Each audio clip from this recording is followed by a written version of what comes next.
Bien, esta mesa tiene como título La escuela, problema, solución para construir opciones de vida.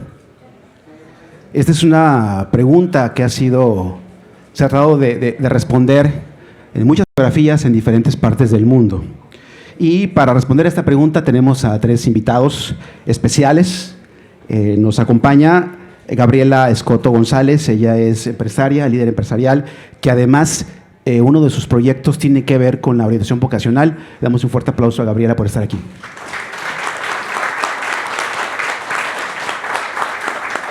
Aquí a mi izquierda está Arturo García, el más joven de todos, egresado de 2 carreras, y queremos que nos comparta su perspectiva, vamos a decir, como usuario del sistema educativo, que además tiene un sinfín de actividades, además de ser estudiante, es líder estudiantil, tiene acción en la comunidad. Bienvenido, Arturo, también un aplauso para él.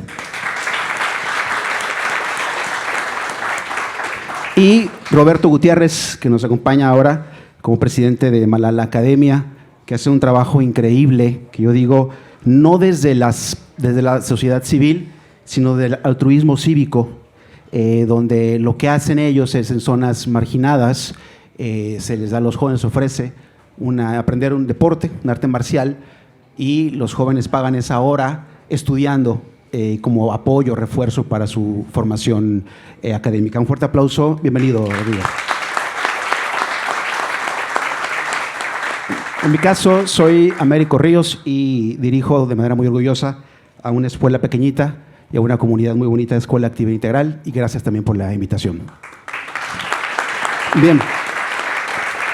Esta pregunta de si la escuela es una solución o es una problemática, recordaba algunas experiencias un poquito radicales. En el año 70, Ivan Illich, no es el mismo de la muerte de Ivan Illich, de Tolstoy. Illich era un filósofo que hizo un análisis en el 70 de la función de la escuela en las sociedades modernas. Y el ensayo lo tituló La sociedad desescolarizada. Es decir, en el hombre está el proyecto, es decir, es quitar las escuelas de las sociedades, ¿no? Es muy radical, es un trabajo muy clásico, radical, pero Illich decía algo bien interesante que me parece que puede ser actual. Él decía que las sociedades modernas confundían enseñanza con aprendizaje. Son 2 cosas distintas. Yo puedo creer que enseño, pero ¿aprendieron los 20 niños enfrente de mí? ¿Aprendieron lo mismo? Que las sociedades modernas, además, y que creo que ahora sigue siendo actual, las calificaciones se confunden con formación, los diplomas se confunden con educación. Pareciera que en la sociedad lo que queremos es pines que nos digan que sabemos cosas. Hay cientos de doctorados ahora en el mundo. Los doctorados, para que no sepa, tienen que hacer investigación. Y ahora pues tienen doctorado, pero yo no sé si generan conocimiento o no. Bien, en esa misma, en los 60s, otro pensador, Paul Goodman, que estuvo con Illich en Cuernavaca, estuvieron en un centro de investigación muy interesante, publica una obra que se llamó La deseducación obligatoria. Es el mismo sentido de Illich, es decir, no estamos proponiendo en la mesa que las escuelas desaparezcan, pero sí es una crítica, una revisión de qué hace la escuela como formadora de niños y niñas, que además las escuelas tienen que ver con el futuro. Quizá la pregunta que hace Juan Alfonso de las escuelas, ¿por qué no se ven vinculadas con la actualidad? Porque las escuelas siempre están pensando a futuro, ¿sí? México no se quedó atrás. José Vasconcelos, primer secretario de Educación, en los años 20, él escribió posterior sus memorias de cuando fue secretario de Educación. ¿Alguien sabe cómo nombró a esta memoria? De su paso por la Secretaría de Educación, lo nombró el desastre. De tal suerte que yo creo que los que nos dedicamos a la educación tenemos que ser muy idealistas y no ser conformistas con lo que hacemos día a día en las escuelas. Bien, por si no fuera poco, México participa en la prueba PISA desde hace 20 años. Todos conocerán la prueba esta que la aplican los países miembros de la OCDE y que evalúan las habilidades a alumnos de 15 años, habilidades que la OCDE identifica como correctas. Tengo algunas críticas hacia PISA, pero lo interesante es que en 20 años México empezó a participar en PISA desde el 2000. Desde 2000 hasta la última medición del 2022, no hay cambios en lectura, en matemáticas y en ciencia. Exactamente lo mismo. Yo decía a una de las señoras, en México han ocurrido 8 reformas constitucionales al tercero, desde el 92 al 2022. No es un asunto de reformas, es algo que más allá. Bien, lo que podemos ver entonces que México han transitado en estos 20 años todos los colores, todos los partidos, y la educación sigue siendo un pendiente. Por eso vamos hoy a platicar respecto de eso y decir la pregunta que Juan Alfonso hace, ¿qué escuela queremos? Me parece que lleva una pregunta pegadita, que es ¿qué país, qué sociedad queremos? Si la escuela no tenemos claro para qué formar, entonces ¿qué país queremos? ¿Queremos un país corrupto, violento, desinteresado por el bien común? Bingo. Es lo que tenemos. Creo que tenemos primero que replantear hacia dónde vamos. Bien, para dar respuesta a esto, me gustaría que empezáramos, después de este asunto negativo y parece fatalista, me gustaría que nos compartieran la primera ronda a nuestros panelistas, y me gustaría empezar contigo, Arturo, respecto a qué está haciendo la escuela bien ahora. Les agradecería que fueran respuestas cortas para poder tener más preguntas elusivas. Adelante, Arturo. Buenos días a todos, un gusto y gracias por la invitación. ¿Qué está haciendo la escuela bien? Siento que es una pregunta que, como soy el más joven prácticamente de este panel, sí me la hice a reflexionar mucho, sobre todo porque es lo que yo quería compartirles desde esta perspectiva como recién egresado y como también ahorita continuando mi formación en una segunda carrera. Y siento que lo que está haciendo la escuela bien es que sigue siendo ese espacio seguro, democrático y sobre todo noble que nos ofrecen diferentes espacios donde nosotros podamos descubrir que somos buenos para algo.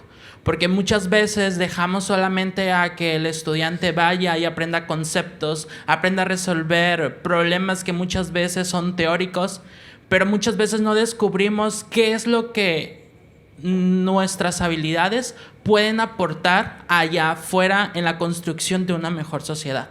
Entonces siento que es ese espacio donde sí existen esas oportunidades, pero depende de ti como estudiante apropiarte de ellas. ¿Y cuál es el mayor reto de esto que les estoy compartiendo? Que muchas veces como estudiantes estamos encerrados en un cascarón y no tenemos ese impulso que necesitamos para salir de él y ver cómo esas habilidades que tenemos las podemos traspapelar a realmente construir o impactar en nuestro día a día allá afuera. Muy bien. Seguro, democrático, un lugar para descubrir mis habilidades. Muchas gracias. Adelante, Gabriela, por favor. Un buen día, un placer estar aquí con ustedes. Yo considero que la escuela está haciendo muy bien, justamente ahorita que lo estamos viviendo, un refugio seguro socioemocional para los jóvenes, para miles de niños y jóvenes, más que de aprendizaje. El aprendizaje afectado por una pandemia que vivimos, pero también los cambios en la forma de enseñanza virtual y actualmente en un aislamiento por violencia, ¿no? Entonces, creo que la principal función que está haciendo está atendiendo temas socioemocionales, ¿sí? Y con una baja en la parte educativa. ¿Sí? Muchas gracias. Roberto, en tu caso, ¿qué estás haciendo en la escuela? Pues, primero que nada, muchas gracias a todos por estar aquí y dedicarle este tiempo a la educación. Es, yo creo, una pasión para todos nosotros. Y en mi caso particular he tenido mucho contacto con las escuelas que están en la colonia Buenos Aires y que están alrededor de Malala Academia. Y para mi sorpresa, lo que yo encontré que hacen bien, yo te diría 8 de cada 10 maestros, es que encuentro maestros con muchísima vocación, que dan todos los días lo mejor de sí, pero que se enfrentan a grandes retos y grandes dificultades que muchas veces ellos sienten que no pueden cambiar. Entonces, yo diría que lo mejor que tenemos en ese grupo de escuelas con las que yo interactúo son los maestros. Muy bien. Coinciden Arturo y Gabriela en el aspecto socioemocional, es que la escuela es como un refugio. ¿Cuál es la explicación de eso? Es decir, ya un poco lo dijiste, Gabriela, ¿cuál es la explicación? Ahora, por ejemplo, los papás llegan a la escuela donde yo estoy, siempre preguntan por bullying, preguntan por la relación de los niños. Claro, viendo lo que pasa afuera, ¿qué podrían decir de respecto de eso, Gabriela, si quieres comentar algo? Sí, los docentes tienen un gran reto, como comentaba, tienen un gran reto porque no tienen una formación para sacar a los niños adelante en temas socioemocionales.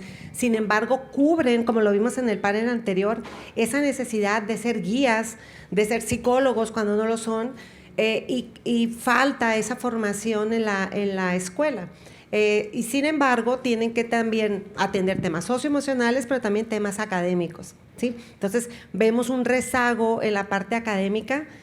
Actualmente el 70% de los jóvenes carece de comprensión lectora. O sea, leen y no saben qué leyeron el 70% de los jóvenes. Entonces, tenemos un problema muy grande en ese sentido, de conocimientos. Pero ahorita yo también reconozco esa gran labor. Tenemos una presencia en las escuelas del Estado, principalmente aquí del municipio de Culiacán, y vemos una pasión y una entrega sobrenatural, ¿no?, de los docentes ante la situación que estamos viviendo. Pero esta situación y este problema no es único de la ciudad de Culiacán, es a nivel nacional, ¿sí? Entonces, yo creo que eso es algo digno de reconocer, ese esfuerzo que hacen los docentes, pero también una problemática muy importante en temas socioemocionales que vienen desde una pandemia, un sistema educativo que no evalúa, ¿sí? Y pues la carencia de esa formación. Bien, coincide, ya más una vez comentamos que han comentado que digamos, la parte del refugio de la escuela, pero al mismo tiempo un rezago académico. Es decir, desde su perspectiva, me gustaría empezar contigo, Roberto, por favor. Desde tu punto de vista, ¿qué requiere aprender un alumno para insertarse en el mundo actual? Y me refiero a insertarse no solamente laboralmente, que a veces ese es la idea de PISA, de generar riqueza, sino cómo se inserta bien un niño, un joven, pero además lo hace para tener una vida plena, una vida bonita. ¿Qué dirías respecto? ¿Qué habilidades, qué conocimientos? Mira, yo lo dividiría en dos.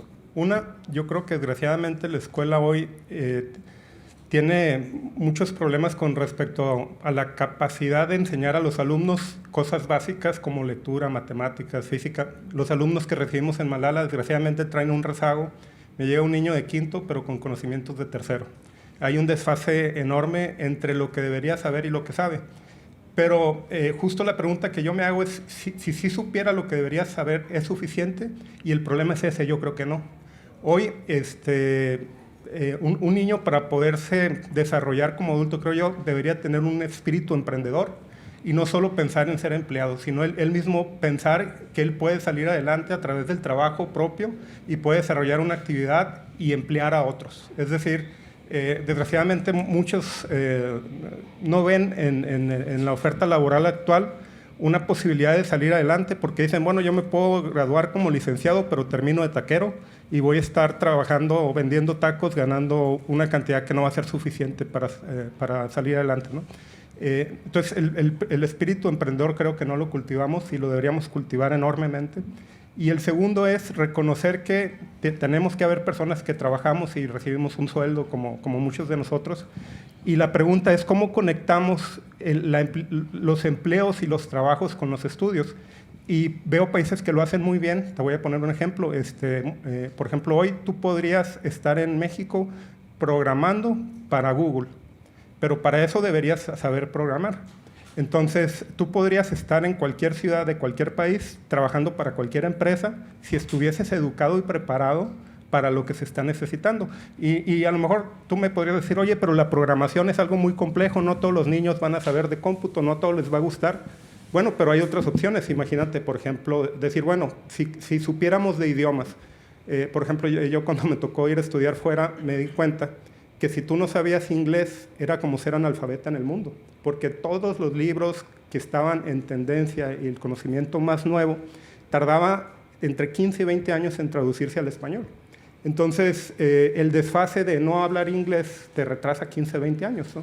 Y creo que ahora mucho también está en chino, entonces ya ni siquiera es el inglés, ahora también es el chino. Entonces, por ejemplo, tan solo si tú dominaras otro idioma, te puedes emplear en un call center y puedes trabajar para una empresa en cualquier parte del mundo. Entonces, yo creo que lo que nos ha hecho mucha falta a nosotros como sociedad es conectar la escuela con la empleabilidad.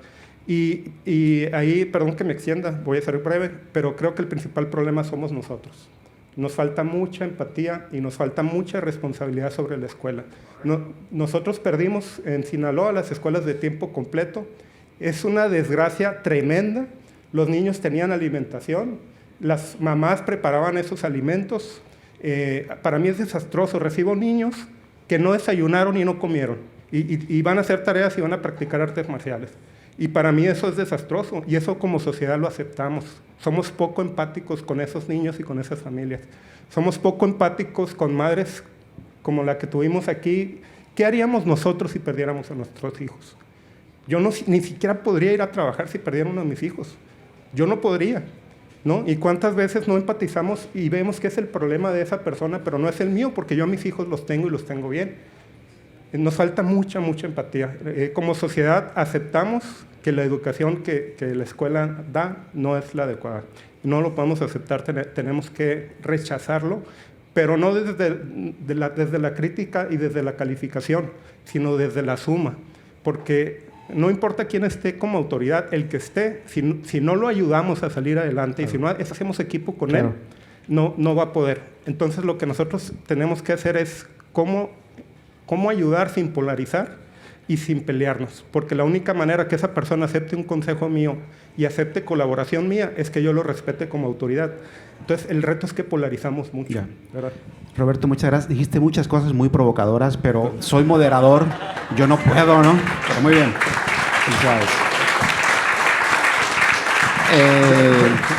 Yo te dije que era un tema que nos apasionaba, ¿no? Sí, no, qué bueno, a todos nos apasiona. De muchas cosas que dijiste, pero me interesa, por ejemplo, ahora se habla de las habilidades para el siglo XXI, de skills. Ya no se habla de conocimiento, sino de habilidad como aplicación de conocimiento. La ciudadanía es algo, por ejemplo, que a PISA no le importa. Y tú estás diciendo que como sociedad somos insensibles a lo que le pasa al vecino. Yo a mis vecinos los saludo, pero no sé quiénes son. ¿No? O sea, para empezar. Ahora que las casas, muchos cotos, aquí dicen privada, pues no se puede accesar, me parece que no ayuda. ¿Qué dirías tú, Gabriela, respecto a la ciudadanía hacia cómo se puede formar el interés por el bien común, el interés por todos? ¿Qué dirías? Creo que es una acción tripartita de escuela, familia y gobierno. Sí, la formación de valores, tanto en la escuela, en la familia y el gobierno, no lo podemos delegar todo a la escuela, ¿sí?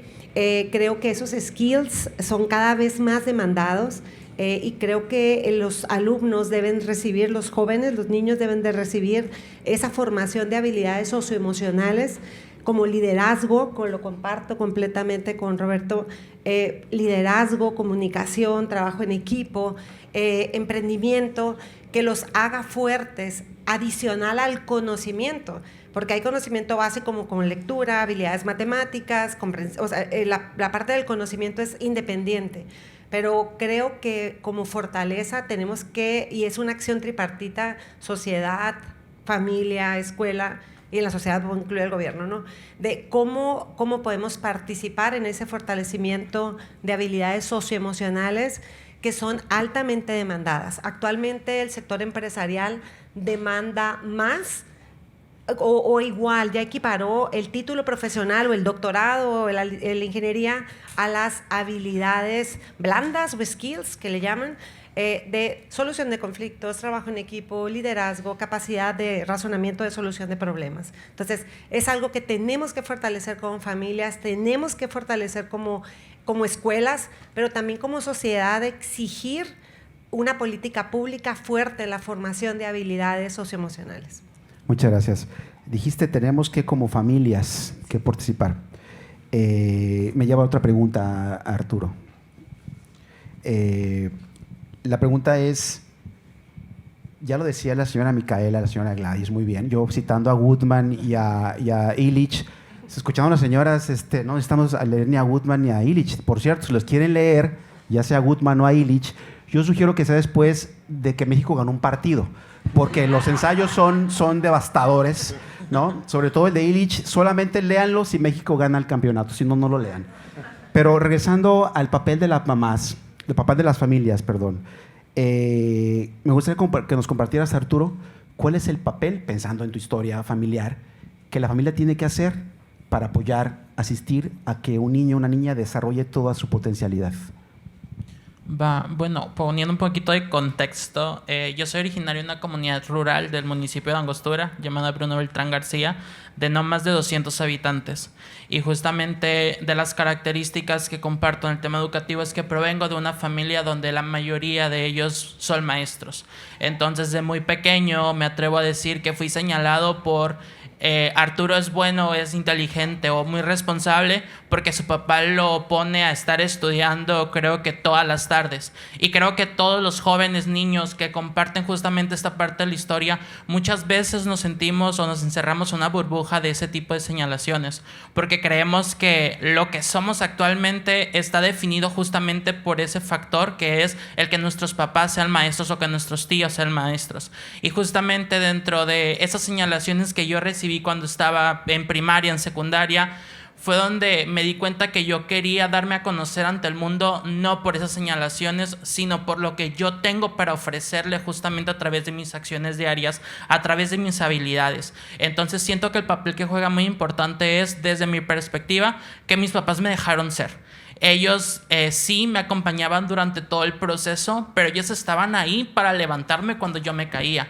Ellos estaban ahí para hacerme cuestionar incluso del camino que yo estaba tomando. Pero sobre todo nunca abandonaron el barco, porque es un trabajo conjunto. Ellos sí nos están regalando esta parte de que recibamos educación para poder ser alguien en la vida. Pero ellos también por experiencias propias, porque lo que vivían ellos anteriormente no es la misma realidad que estamos viviendo actualmente.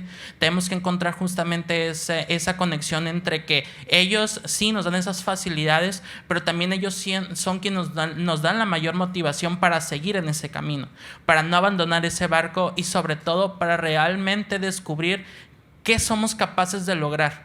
Porque muchas veces es la parte más difícil que tiene un niño, que tiene un adolescente, porque realmente tenemos que comprender que está en cambios, que está creciendo y que muchas veces se va a cuestionar lo que tiene para aportarle a la sociedad.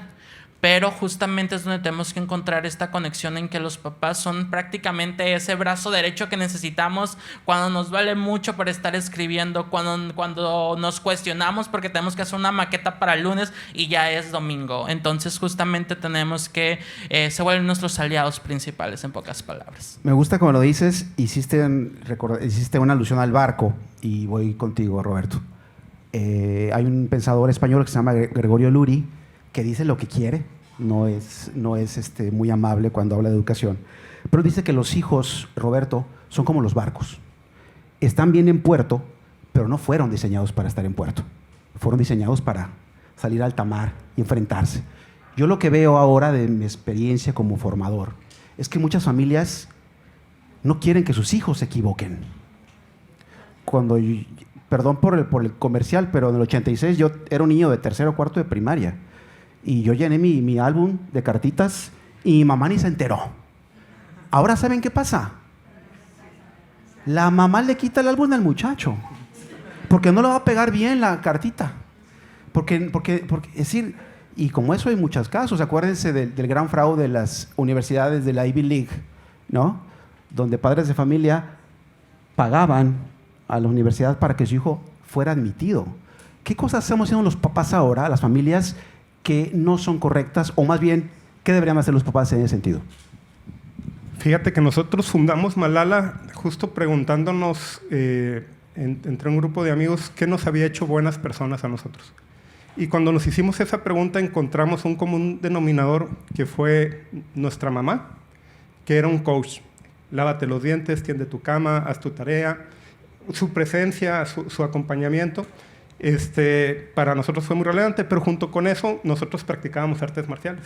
Teníamos una actividad, terminábamos la escuela y nos íbamos 2-3 horas a practicar artes marciales y luego después íbamos al inglés o íbamos a alguna actividad complementaria. Entonces yo creo que a muchos de nosotros cuando nos preguntamos qué nos hizo buenas personas, encontramos un coach. Para unos de nosotros fue mamá, para otros fue un abuelo, una abuela, un papá, un hermano, pero todos tenemos en común un coach. Y yo creo que lo que más estamos adoleciendo hoy es de esas figuras coach Y no porque no quieran. Por ejemplo, en el caso de Malala nos encontramos muchos hogares monoparentales en donde la mamá sale a trabajar todos los días para sacar adelante a sus hijos y eso significa que el niño se queda solo. Y eso significa que no se puede ejercer esa actividad. Y ahí es justo donde dijimos, nosotros Malala lo que vamos a hacer es un coach para esos niños, para ayudarlos, haz tu tarea. Entonces, yo te diría que lo que mejor podemos hacer como papás es involucrarnos en su educación, ayudarlos sin hacer las cosas por ellos, porque yo creo que desgraciadamente hoy muchas de las ayudas es suplir y yo hacer lo que él debería hacer. Y no, es más bien debemos ser como coach. Y lo que menos bien estamos haciendo es la responsabilidad de ver la educación más allá de nuestros hijos, porque creo que muchos de nosotros que tenemos la capacidad de cambiar el mundo, estamos muy ocupados con muchos problemas y estamos muy enfocados en nuestros hijos y se nos olvidan los hijos de los demás. Y yo creo que parte del problema es que nosotros no solo debemos pensar en educar a nuestros hijos, tenemos que pensar como si todos los niños fueran nuestros hijos y cómo me gustaría que se educaran y cómo me gustaría que vivieran. Y justo te resalto ahí, por ejemplo, el ejemplo de los buenos maestros. Una maestra muy querida de una de las escuelas que está frente a Malala, era increíble su vocación y su querencia por los niños. Y yo la conozco porque un día me pregunto, era la escuela en la Buenos Aires que más niños nos mandaba, era la Constitución de 1928, o de, ¿cómo es?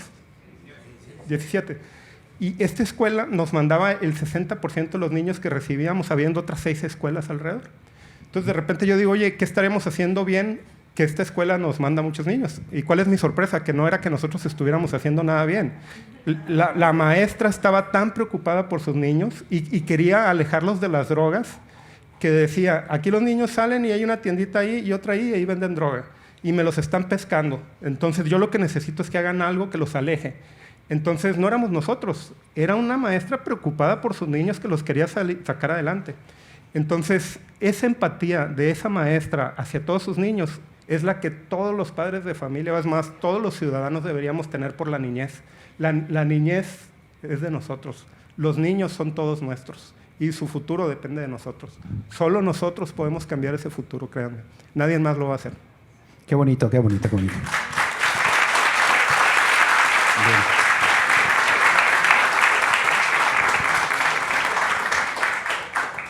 Sí, la empatía, yo decía en la mesa anterior, ir más allá de la escuela, ¿no? Ese compromiso de hacer míos a mis hijos con la locución esta que es in loco parentis, que si los maestros nos convertimos en los padres de los hijos en tanto los hijos están en la escuela. Bien, Gabriela, me gustaría que nos ayudaras ahora a analizar el papel de los maestros, ¿no? Ya hay una introducción un poco, Roberto. De tu punto de vista ¿qué hace un buen maestro?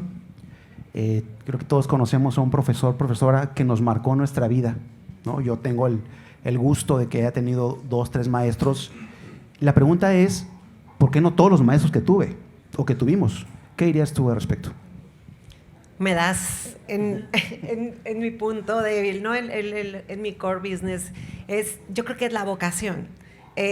Lo que separa a un gran maestro de un no buen maestro es su vocación.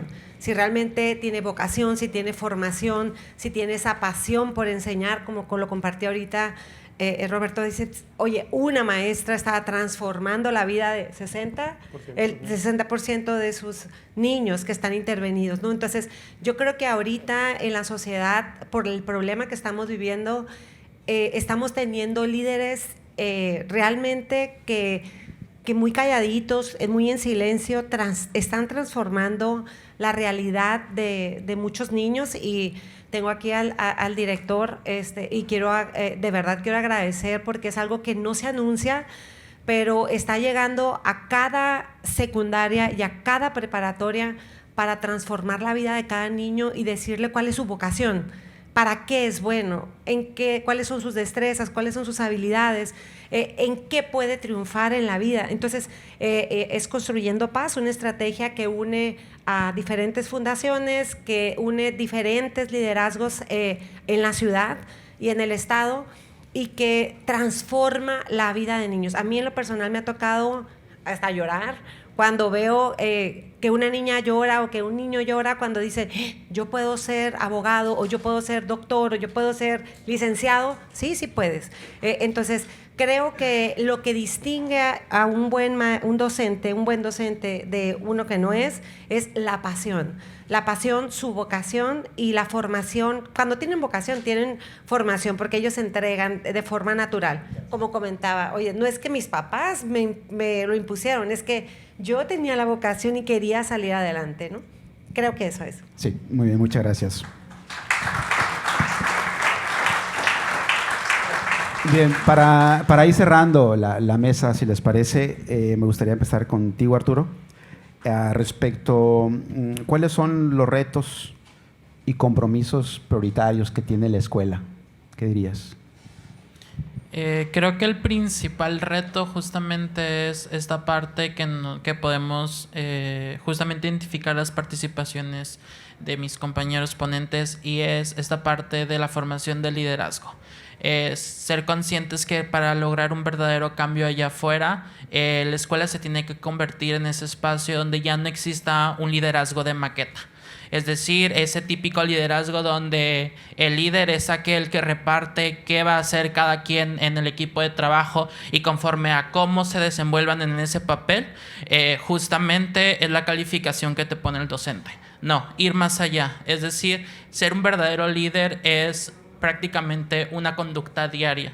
Desde que te levantas hasta que te acuestas, todas las cosas que haces en tu día a día tienen un impacto muy, muy importante. Y también siento que esta parte de inteligencia emocional justamente en los niños, adolescentes y jóvenes, porque es muy importante desarrollar esta habilidad principalmente, porque hay que recordar que en esta vida va a haber caídas, y va a haber caídas muy fuertes que muchas veces nos van a hacer cuestionar si realmente estamos por el camino correcto o si realmente estamos cumpliendo con la misión que tiene esta vida para nosotros. Y algo muy importante que durante mis 22 años de justamente estar en la escuela, algo que no había justamente comprendido al 100%, porque honestamente cuando me decían, te toca clase de formación cívica y ética, yo decía, ay, el coco, prácticamente. Y creo que la mayoría de los jóvenes y niños comparten ese sentir, porque no es que no nos importen las temáticas que se vean en ese tipo de materias, sino porque muchas veces ponen ejemplos que en su debido momento, me voy a atrever a decir, son muy absurdos, que creemos que no van a existir ese tipo de ejemplos en nuestra vida diaria, y ponemos esa etiqueta de, ay, es que eso nunca nos va a pasar. Y hasta hace 2 meses, me atrevo a decir, entendí que lo personal también es colectivo. Y eso fue a través de la experiencia en Líderes 2026. Y justamente dentro de lo que me compartió en mi presentación, soy un joven que está involucrado justamente en el ámbito educativo como formación complementaria a través de mi organización Supernova, que busca crear esos espacios para que los jóvenes descubran quiénes son, se equivoquen sobre todo. Y justamente dentro de las preguntas que nos hacía al principio, porque yo considero que la escuela es un espacio seguro, es justamente por eso, porque la escuela es un espacio donde te puedes equivocar, donde puedes aprender de esos errores, y esos errores es lo que te va a formar para prepararte para lo que siga allá afuera una vez que egreses. Entonces, justamente es esa parte de los principales retos que tenemos. Muy bien, liderazgo de maqueta y caídas. Ok, gracias. Gabriela, si nos haces tu comentario respecto a cuáles son los retos y compromisos de tu perspectiva de la escuela. Gracias. Lo digo a nombre de, como líder empresarial, como consejera Coparmex, que aquí tenemos el gran liderazgo de Marta Reyes. Creo que el principal reto que tenemos como sociedad es convertir a la escuela en un motor de transformación social. Realmente ocupamos que fortalecer a la escuela no solamente como un espacio seguro, con infraestructura adecuada para operar, sino también con programas académicos básicos, o sea, exigir programas académicos básicos, matemáticas, comprensión lectora, habilidades digitales, que son no negociables. Y es una postura que tenemos a nivel nacional, ¿sí?, para exigir esos contenidos. Otro es el desarrollo de habilidades socioemocionales, que ya lo había comentado, liderazgo, comunicación, solución de conflictos, son temas que nos van a permitir incorporarnos como sociedad, ¿sí? Otro es políticas de evaluación. Es increíble el retroceso que tenemos educativo porque se quitaron las evaluaciones, se cambia un modelo educativo que quita la evaluación. Entonces, ¿cómo me atrevo a cambiar algo que no evalúo y no sé si está funcionando o no está funcionando? Lo vemos claramente en el sector empresarial. 70% no tiene capacidad de comprender un manual. Dices, ¿cómo voy a emplear a alguien o cuánto me cuesta a mí como empresa emplear a alguien cuando no tengo la capacidad de leer un documento? ¿Sí? Entonces dice, solamente el 30% de las personas lo entiende. Entonces, creo que tenemos una tarea pendiente muy fuerte que hacer como sociedad, como gobierno, como organismos, ¿sí? Y como escuelas, de exigir y dar conocimiento, de generar habilidades blandas, de dotar de infraestructura. Eso es algo también crítico. El presupuesto que destina México a la educación, desde un niño que le dan desde primero de primaria hasta universidad, son $3,200 o $3,500. El promedio de la OCDE es de $14,000. O sea, nosotros en México $3,000. El promedio de la OCDE que destina a la formación integral del niño desde primaria hasta la universidad es $14,000. Y eso conlleva, si evaluamos las escuelas, que solamente el 30% tiene conectividad para aprender habilidades digitales. ¿Qué estamos formando? O sea, me pregunto, ¿qué estamos formando como sociedad, como gobierno, como familias, ¿no? Tenemos que preocuparnos por eso. Creo que esos son los principales retos en convertir a las escuelas, y tenemos una oportunidad con yo veo esta parte de la violencia que estamos viviendo como una oportunidad enorme de unirnos, de hacer fuerza común y transformar verdaderamente a las escuelas como un motor de conversión, ¿sí? De seguridad, de integración educativa, social, emocional, bien, para transformar. Muy bien, muchas gracias. Roberto, nos quedan 2 minutitos. Si nos compartes cuáles son los retos y compromisos. Tenemos una pregunta adicional, pero por favor tu opinión.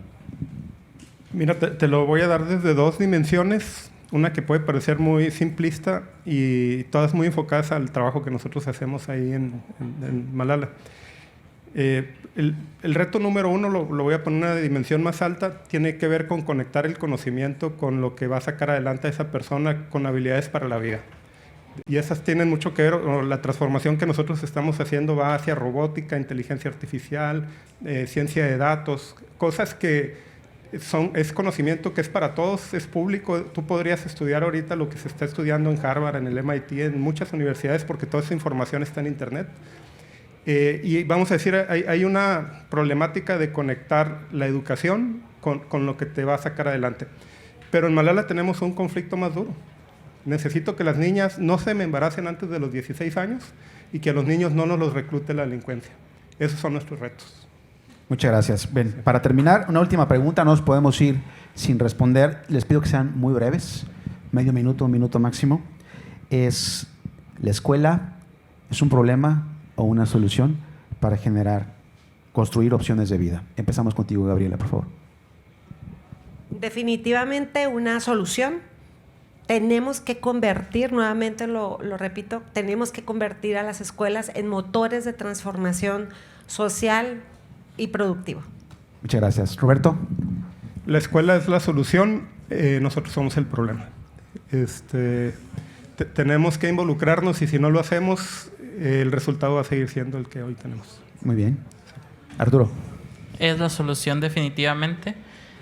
Porque recuerden que cuando un niño, un adolescente o un joven descubre su talento, una comunidad entera se transforma. Entonces, el medio por el que podemos llegar a las soluciones de los problemas complejos que estamos enfrentando allá afuera.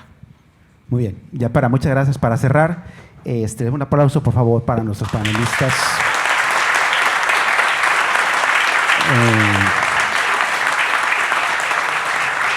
Finalmente, lo que vemos en la mesa es que la educación sigue siendo una promesa incumplida, ¿no? Roberto lo dice sin ambajes. Nos toca, ¿no? Nosotros. Y me gustaría cerrar con una lectura de uno de los autores que les dije, Goodman. No lo lean, ya dije, solamente cuando gane México, ¿no? Pero va muy emparejado a lo que dice Roberto. Pareciera que nos hubiéramos puesto de acuerdo. Habla sobre la sociedad, es en los 60s, Estados Unidos, ¿no? Dice que la sociedad, tenemos que empezar en educación, sí, pero sobre todo, dice Goodman, proporcionarles a los alumnos un mundo adulto digno en el que merezca la pena crecer. Bien, tenemos preguntas. Sí, adelante. Bueno, buenos días. Yo soy Cristo. Justo ayer pues me gradué de la prepa y he notado algo mucho en las escuelas. Primero, pues la educación es la base de toda sociedad. No podemos tener una buena sociedad sin educarnos primero. Educar al hijo del obrero, al del empresario, a todos. Pero algo que pasa muy de lado en las escuelas es que no nos enseñan una cosa que de hecho no se mencionó, el pensamiento crítico. Porque hoy en día nosotros estamos muy acostumbrados a leer algo y quedarnos con ello, en vez de detenernos a pensar, ¿será esto verdad? ¿Esto funcionará? Y pues nos encasillamos con unas ideas y las defendemos a tal punto que no aprendemos a discernir lo bueno y lo malo, lo que debemos de tomar y lo que debemos de soltar. Y pues yo pues considero que la verdad en las escuelas nos falta demasiado eso. Aprender a pensar críticamente, analizarlo y saber qué tomar de ello. Muchas gracias. ¿Me acuerdas tu nombre, por favor? Me llamo Cristo. Cristo. Gracias. Excelente. De hecho, tiene razón. De las habilidades que hablábamos, una es pensamiento crítico, ¿no? Es decir, esa posibilidad de analizar, de sintetizar y de proponer algo. ¿Quién más nos dicen? Sí, adelante.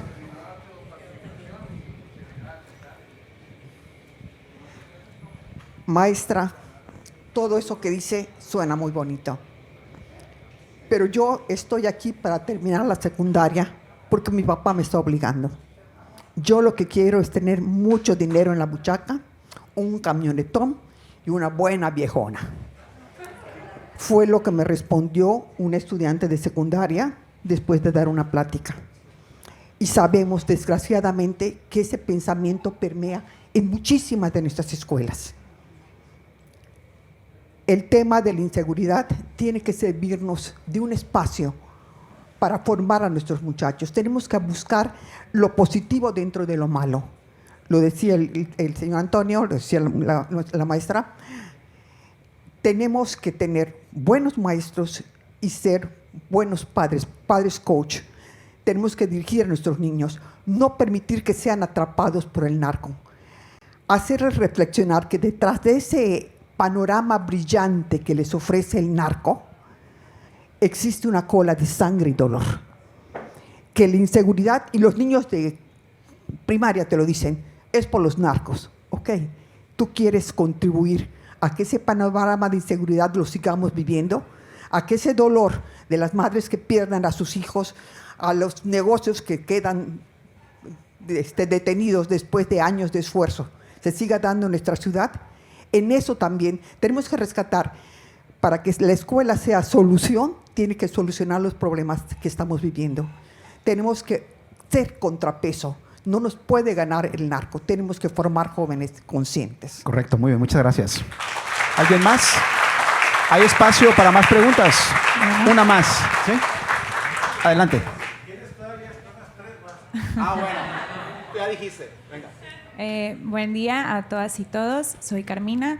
Primero que nada quiero reconocer el esfuerzo que están haciendo en este ejercicio como sociedad, como ciudadanos, pero sobre todo el abrir la oportunidad a estos jóvenes, Arturo, Cristo, Rogelio, son jóvenes que forman parte de un proyecto muy interesante en el cual también pues, estoy yo, que es la Casa del Maquío, y creo que todos los puntos que abordamos acá son sumamente importantes. ¿En qué sentido? La mayoría de los jóvenes que se acercan acá, lo primero que dicen es, no me escuchan, no creen en mí y en la escuela no estoy aprendiendo. Entonces creo que aquí hay algo que la escuela lo vemos como un ente, un espacio muy físico y va más allá de eso, bien lo mencionaban aquí.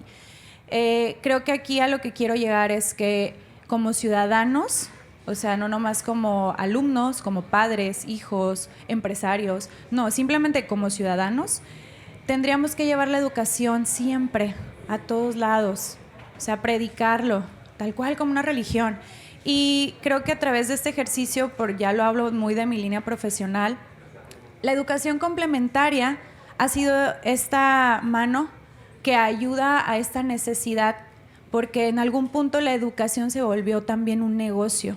La educación también tiene sus límites y los jóvenes que son parte de ello lo sienten. Los jóvenes llegan y dicen que no conocen su ciudad, no interactúan con jóvenes de otros tipos de instituciones.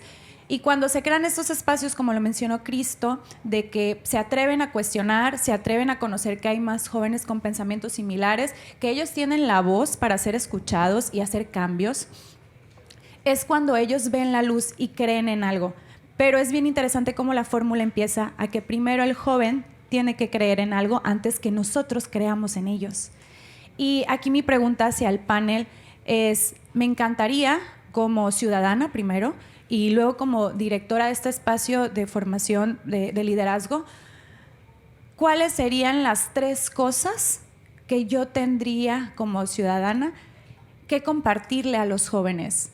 Más allá de la esperanza, más allá de la escucha, sino cómo le digo a los jóvenes que no tienen que darse por vencidos, que confíen y crean en nosotros. Y la otra pregunta, porque son 2, había dicho una, es ¿cómo llego a sus padres o a los ciudadanos o a los vecinos a que se involucren? Porque al final me queda claro, lo mencionó Roberto, nosotros somos el problema. Y si somos el problema, también podemos ser la solución. Entonces, claro, me encantaría que me apoyaran con eso. Muchas gracias. ¿Responder? Adelante, Gabriela, adelante.